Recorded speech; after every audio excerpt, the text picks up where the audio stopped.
த garage அப்படின்னு சொல்லிட்டு 2025 release ஆன படத்தோட ரிவ்யூ தான் பார்க்க போகிறோம். இந்த படத்தோட ஹீரோ அண்ட் ஹீரோயின் ரெண்டு பேருமே பார்த்தீங்கன்னா ஒரு ஸ்னைப்பர்ஸ். ஒரு சீக்ரெட்டான மிஷனுக்காக ஹீரோ அண்ட் ஹீரோயின் ரெண்டு பேருமே வந்து கவர்மெண்ட் ரெக்ரூட் பண்ணி ஒரு பிளேஸுக்கு அனுப்புகிறாங்க. ஒரு 2 மலை இடுக்கு நடுவில் இருக்க ஒரு பள்ளத்தாக்கு இருக்குது. ஸோ அந்த இடத்த பாதுகாக்கிறதுக்கு தான் இவங்க 2 பேரையும் எடுத்துகிட்டு போய் அந்த தீவுக்குள்ளே விட்டுருப்பாங்க. ஸோ அந்த பள்ளத்தாக்கோட 2 எட்ஜ்லையும் பார்த்தீங்கன்னா ஒரு 2 பெரிய டவர் கட்டியிருக்காங்க. ஸோ அந்த 2 டவரில் தான் வந்து ஒரு டவரில் ஹீரோயினும் ஒரு டவரில் ஹீரோவும் இருக்கிற மாதிரி காட்டியிருக்காங்க.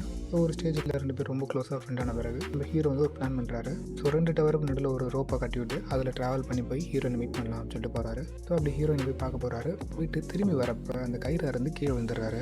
ஸோ இதை பார்த்து நம்ம ஹீரோயினும் பார்த்தீங்கன்னா அவரை காப்பாற்றுறதுக்காக அந்த பள்ளத்தாக்குள்ளே அவங்க குச்சிடுறாங்க. ஸோ அதுக்கப்புறம் அவங்க என்னென்னலாம் ஃபேஸ் பண்ணுறாங்க அப்படிங்கிறதான் மீதி படம். ஸோ ஓவராலாக படம் எப்படி இருக்குன்னு கேட்டிங்கன்னா ரொம்ப ஒரு எங்கேஜிங்காக த்ரில்லிங்காக எடுத்து போயிருப்பாங்க. இந்த படத்துக்கு நம்மளோட ரேட்டிங் 3 out of 5. நீங்கள் இன்னும் இந்த படம் பார்க்கல அப்படின்னா கண்டிப்பாக செக் பண்ணி பார்க்கலாம்.